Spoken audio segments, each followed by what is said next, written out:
A few years ago I learned something about a lead-acid battery. A lead-acid battery is like a muscle.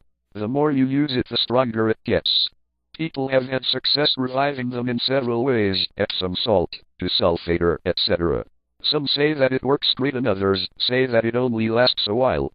The ones that say it works great are likely the ones that put the battery to use after reviving it. The others likely just park the battery again. After repairing my pickup truck that sat around while I searched for my round to it, I didn't have a spare good battery to use in it, so I grabbed a battery that sat dead for about 5 years. Knowing it would be dead, I put a 10 amp charger to it, and in about 10 minutes I hit the starter. Needless to say, it only clicked a little. 10 minutes later I tried it again and it clicked a little longer. The third time it started to crank the engine, but only a couple turns.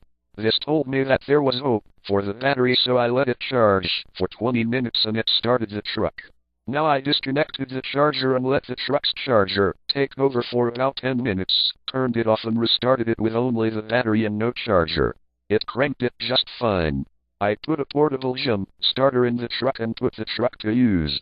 That battery started the truck for the next 4 years or so till the transmission went out on me, so I parked it to wait for another transmission. I put the trans in and used the same battery. Another instance was a car I bought that later would only charge when it wanted to. I checked the alternator and it was okay. Searching the net, I finally found a mechanic that had the same problem with a customer's car of the same kind. It had him stumped till he found a pulley that was connected with a rubber mount. The pulley would sometimes turn and sometimes slip on the rubber mount. Being an older car, I wasn't about to change the hard-to-get pulley, so I kept the booster with me and ran it as it was. Later it would seldom charge.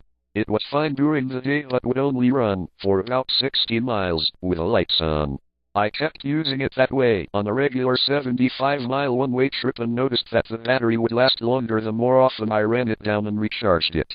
Soon I was able to do the whole 75-mile trip with the lights on, and even farther later. The moral of the story: work that battery. The more you run it dead and recharge it, the stronger it gets. Kind of makes you want to put a switch to stop the battery from getting a charge for periods of time. In fact, I think mechanic shops have a quick discharge tool that they put across the battery posts to run the battery down, and then they recharge it.